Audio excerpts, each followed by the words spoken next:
Hello guys, Sonu RBC and CBC classes में आपका welcome है। आज हम 10th क्लास के लिए पोएम को डिस्कस करेंगे। देखिए, आपका जो फर्स्ट चैप्टर है वो कौन सा, ए लेटर टू गॉड। उसमें रॉबर्ट फ्रॉस्ट द्वारा दो पोएम गिवन की गई है। पहली कौन सी है, dust of snow, and second कौन सी है, फायर एंड आइस। आज हम जो पोएम डिस्कस करेंगे वो आपकी फर्स्ट पोएम है, डस्ट ऑफ स्नो। अब ये जो डस्ट ऑफ स्नो है वो किसके द्वारा रिटर्न की गई है, रॉबर्ट फ्रॉस्ट द्वारा। रॉबर्ट जो फ्रॉस्ट है उनके द्वारा रिटर्न की गई है। अब जो रॉबर्ट फ्रॉस्ट है ना, वो एक जाने पहचाने बहुत ही अच्छे पोइट हैं, अमेरिकन पोइट हैं। उनका जो वर्क है वो बहुत ज़्यादा फेमस हुआ है। तो आज हम जो पोइट और जो पोएम डिस्कस करेंगे वो रॉबर्ट फ्रॉस्ट द्वारा रिटर्न की गई है। और हमारा आपको दिख रहा होगा जो टाइटल है आज जो पोएम का, वो क्या है, डस्ट ऑफ स्नो। अब यहाँ पे डस्ट ऑफ स्नो, जो डस्ट है, डस्ट का मतलब कोई मिट्टी से ना होकर क्या है, जो आइस होती है, आइस के जो पार्ट्स होते हैं वहाँ से लिया गया है। तो हमारी जो पोएम है डस्ट ऑफ स्नो का मतलब क्या है, जो स्नो है, स्नो के जो छोटे छोटे जो पार्ट हैं यहाँ पर उन चीज़ों को बताया गया है। तो ये हमारे पोएम का टाइटल हो गया। अब ये पोएम लिखी किसके द्वारा गई है, ये जो पोएम है रॉबर्ट फ्रॉस्ट के द्वारा ये पोएम लिखी गई है। जैसा कि मैंने कहा, रॉबर्ट फ्रॉस्ट क्या है, रॉबर्ट फ्रॉस्ट बहुत ही जाने पहचाने पोइट है। वो एक अमेरिकन पोइट है। उन्होंने बहुत सारी जानी पहचानी कविताएं लिखी है। अब देखिए, ये जो रॉबर्ट फ्रॉस्ट है उन्होंने 9th क्लास में भी एक पोएम लिखी है, रोड इज़ नॉट टेकन, वो रास्ता जो मैंने नहीं चुना। ऐसी कविताएं भी 9th क्लास में दी गई है। तो जो रॉबर्ट फ्रॉस्ट है उनका वर्क बहुत फेमस रहा है और रॉबर्ट फ्रॉस्ट हमारे लिए जाने पहचाने कवि है। ठीक है, सबके लिए वैम्प कवि है। तो आपको दिख रहा होगा ये जो रास्ता है ये क्या है, चारों ओर क्या है, आइस है और डस्ट ऑफ स्नो है। ठीक है, तो हम now we start the poem of dust of snow. Okay guys, तो देखो हम बात किसकी कर रहे हैं, हमारी जो पोएम है, जो पोएम का जो टाइटल है वो क्या है, डस्ट ऑफ स्नो। ठीक है ना। आपको ये जो पिक्चर दिख रही है, ये जो पिक्चर है किसकी है, ये जो पिक्चर है रॉबर्ट फ्रॉस्ट की है। अब ये जो रॉबर्ट फ्रॉस्ट है इनके बारे में हम इनकी लाइफ के बारे में कुछ जानते हैं। ठीक है ना। अब ये जो रॉबर्ट फ्रॉस्ट है, तो ये जो रॉबर्ट फ्रॉस्ट है उन्होंने क्या लिखी है, डस्ट ऑफ स्नो लिखी है। आपकी ए लेटर टू गॉड में दी हुई second poem fire and ice भी इनके द्वारा ही कंपोज की गई है। तो आइए हम स्टार्ट करते हैं dust of snow. Dust of snow is a beautiful short poem. बहुत ही छोटी सी, बहुत ही प्यारी सी कविता है। और किसने लिखी है ये पोएम, ये पोएम लिखी है रॉबर्ट फ्रॉस्ट ने, रिटन बाय रॉबर्ट फ्रॉस्ट। ठीक है ना। रॉबर्ट फ्रॉस्ट के द्वारा इस पोएम को कंपोज किया गया है। Robert Lee Frost, March 26, 1874, January 29, 1963 was an American poet. ये कैसे पोइट थे, तो गाइस ये जो रॉबर्ट फ्रॉस्ट थे वो एक अमेरिकन पोइट थे। ठीक है। तो 26 मार्च को उन्होंने क्या हुआ था, 26 मार्च को इनका बोर्न हुआ था। और कब हुआ था, 1874 में इनका बोर्न हुआ था। और ये जो इनकी जो लाइफ है कहाँ तक रही थी, जनवरी 29, 1963 तक इनकी लाइफ रही थी। और जो 29 जनवरी है, 29 जनवरी को इनकी डेथ हो गई थी। तो हमने रॉबर्ट फ्रॉस्ट के बारे में बहुत ही कम शब्दों में क्या जाना, रॉबर्ट फ्रॉस्ट की लाइफ के बारे में जाना। जैसे कि हमने अभी भी देखा कि डस्ट ऑफ स्नो क्या है, dust of snow Robert Frost के द्वारा कंपोज की गई है, उनके द्वारा रिटन की गई है, written by Robert Frost. Robert Frost ने इतने साल वो क्या थे, लाइफ थी। 26 मार्च को वो उनका बोर्न हुआ था, 1874 को, 29 को उनकी डेथ हो गई थी। और वो एक अमेरिकन पोइट थे। ये सारी बातें देखी हमने। अब हम आगे देखते हैं। देखिए, हमारी जो पोएम है डस्ट ऑफ स्नो, ये जो रॉबर्ट फ्रॉस्ट के दिमाग में ऐसा क्यों आया कि मुझे ये जो पोएम है डस्ट ऑफ स्नो, ऐसी कुछ पोएम है उसको कंपोज करना चाहिए। देखो, इसका एक उद्देश्य था, इस पोएम को आने का एक उद्देश्य था जो हम सामान्यतः देखते हैं, जनरली हमारी लाइफ में देखते हैं कि हम किसी भी चीज़ से क्या कर लेते हैं, किसी भी चीज़ को कनेक्ट कर देते हैं।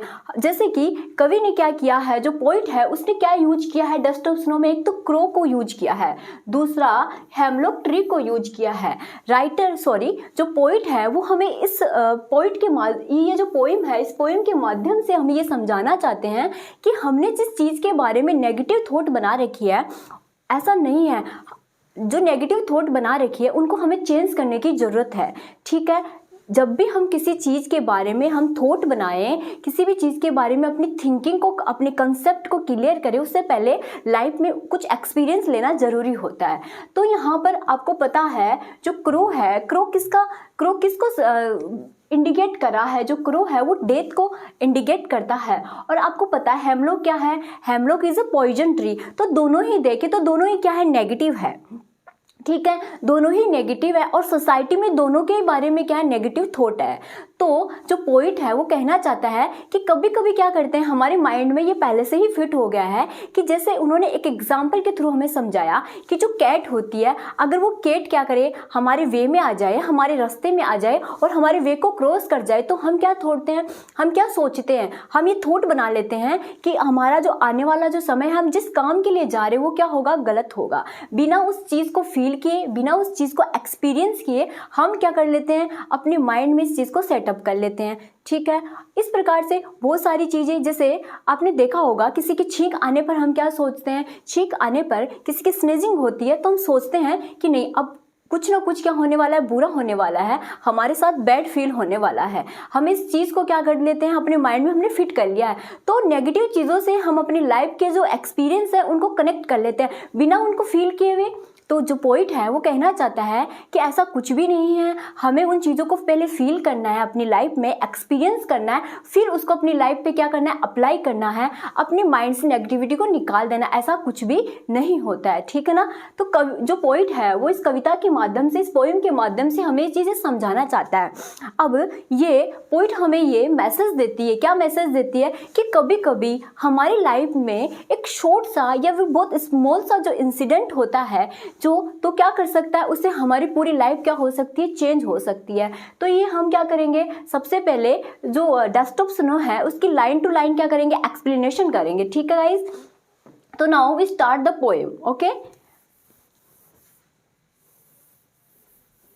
तो now we start the poem. तो हमारी पोएम आपको समझ में आ रही होगी। पहली पोएम कौन सी है गाइस, डस्ट ऑफ स्नो है। यहाँ पे डस्ट ऑफ स्नो का मतलब क्या है, जो आइस है ना, आइस के जो पार्टिकल्स होते हैं उनको यहाँ पर इंडिकेट किया गया है। तो now we start the poem. First line है the way of crow, the way of crow shook down on me, ठीक है। The way of crow shook down on me the dust of snow from a hemlock tree.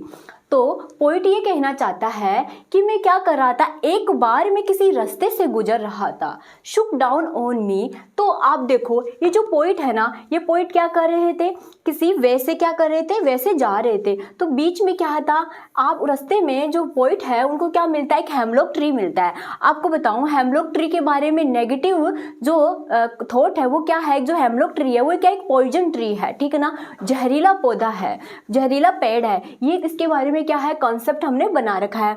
तो जो poet थे वो क्या कर रहे थे, एक बार वैसे गुजर रहे थे, जैसे ही वैसे गुजरे तो उन्हें क्या हुआ, उन्हें हेमलॉक ट्री मिला और हेमलॉक ट्री पर कोई उड़ता हुआ क्या आ गया, क्रो आ गया और क्रो क्या हो गया, वहां उस पर सिट हो गया, ठीक है। शुक डाउन ऑन मी, और क्रो ने क्या किया, जो हेमलॉक ट्री है इस हेमलॉक ट्री को क्या कर दिया, शुक डाउन कर दिया। और जैसे ही शुक डाउन किया तो जो आइस थी, जो स्नो थी ना, the dust of snow from a hemlock tree, तो हेमलॉक ट्री पर क्या थी, हेमलॉक ट्री पर आप देख पा रहे होंगे पिक्चर में, इस हेमलॉक ट्री पर आइस क्या है, फिट है, ठीक है ना, आइस इस पे जैम्ड हो चुकी है।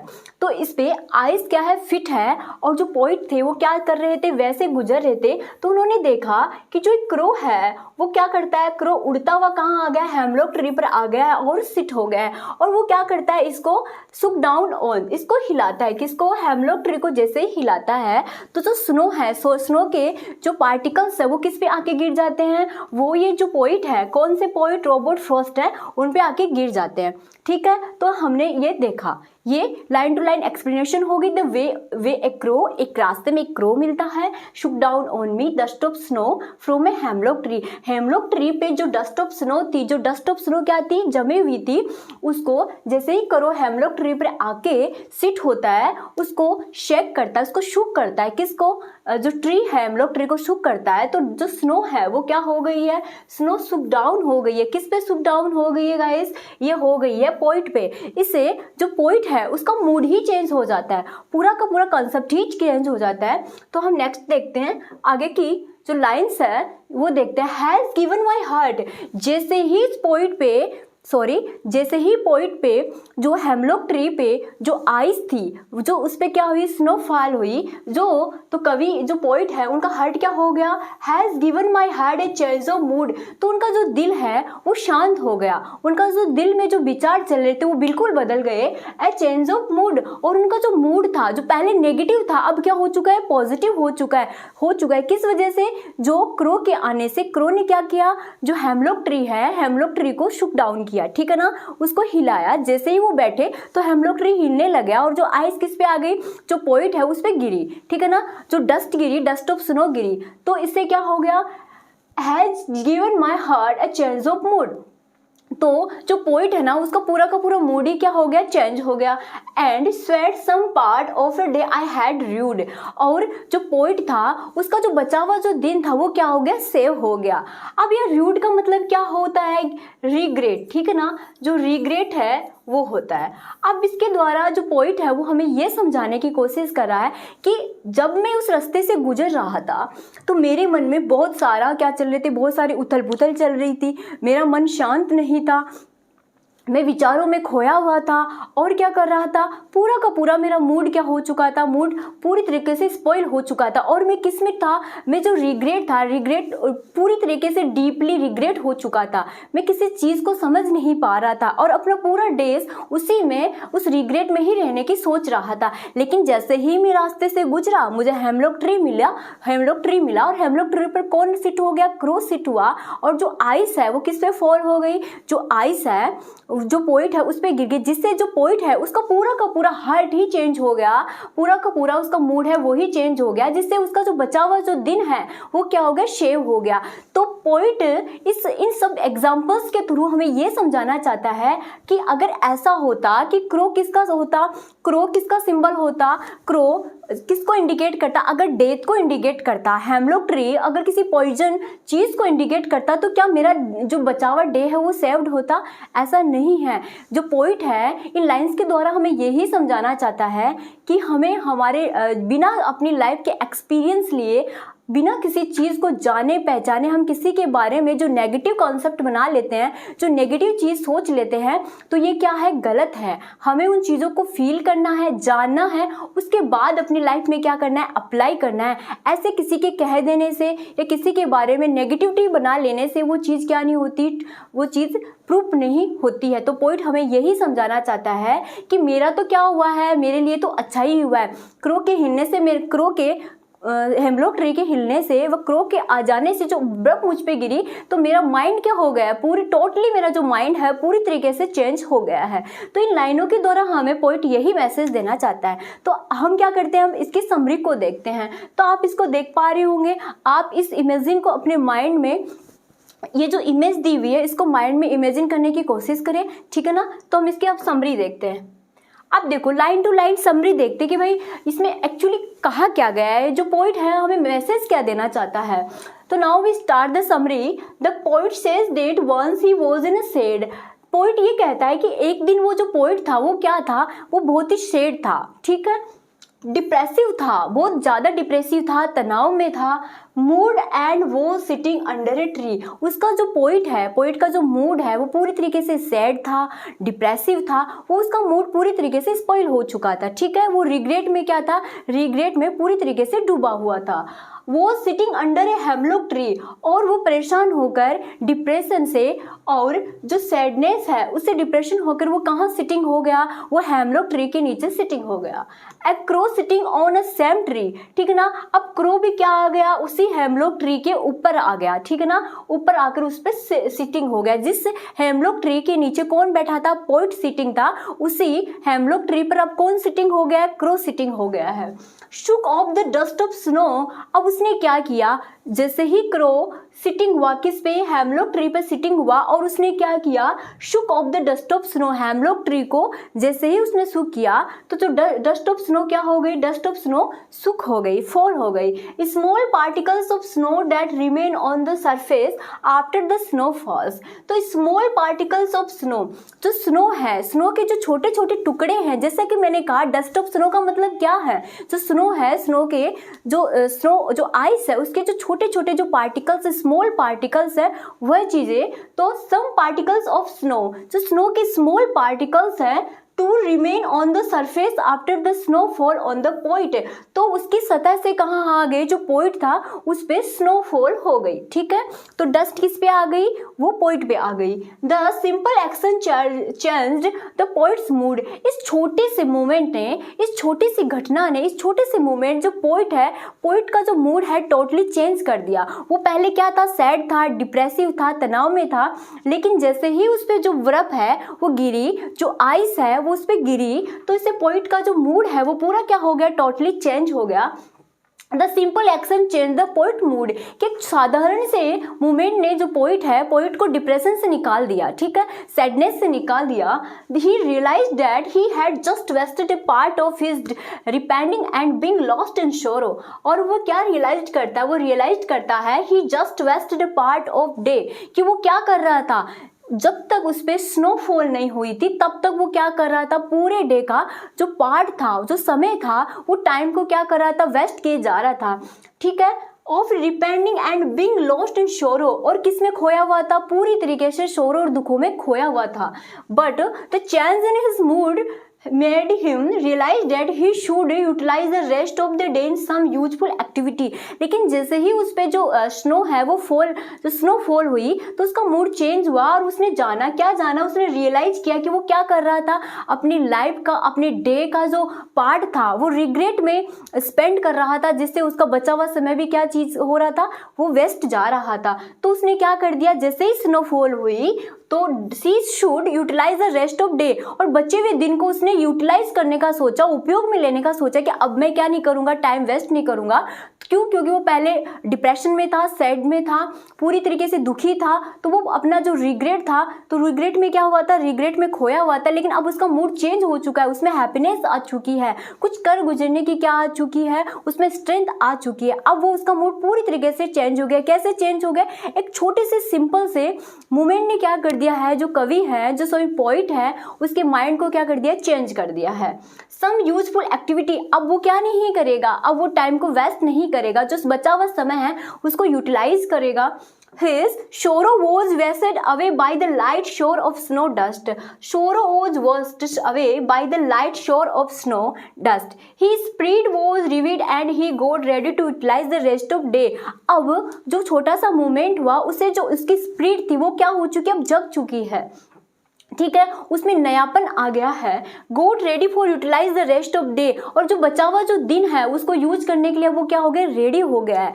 तो जो पोइट है, तो पोइट वांट टू क्या कहना चाहता है, वांट टू टेल अस कि भाई हमें क्या नहीं करना है, हमें किसी के बारे में नेगेटिव नहीं बनाना। अगर नेगेटिव होता तो क्रो डेथ को इंडिकेट करता है। जो हेमलॉक है वो किसको इंडिकेट करता है, जो हेमलॉक है वो पॉइजन को इंडिकेट करता है। अगर ऐसा होता तो क्या मेरा मूड चेंज होता, मैं तो डिप्रेशन में था भाई, मेरे सामने तो क्रो आया, हेमलॉक ट्री आया, तो मेरा तो जो बचा हुआ जो डे था वो क्या हो गया है, वो सेव हो गया है, बच गया है। मेरी तो लाइफ में ताजगी आ गई है, फ्रेशनेस आ गई है। अब तो मैं कुछ ना कुछ जरूर ही करूँगा। ठीक है, तो ये पॉइंट हमें यही समझाना चाहता है कि किसी के बारे में कि भाई बिल्ली के जाने से, बिल्ली के रास्ता काटने से कुछ अच्छा नहीं होगा, छींक आ जाने से कुछ अच्छा नहीं होगा। कुछ भी हमारी लाइफ में हम अपने माइंड में ये जो हमने फिट कर रखा है, इन सबको निकालना है अपने माइंड से। तो नेगेटिव चीज़ों को क्या कर देना है, निकाल देना है। पहले उन चीज़ों को फील करना है, एक्सपीरियंस करना, आपकी लाइफ में जो यूज करने से आपके साथ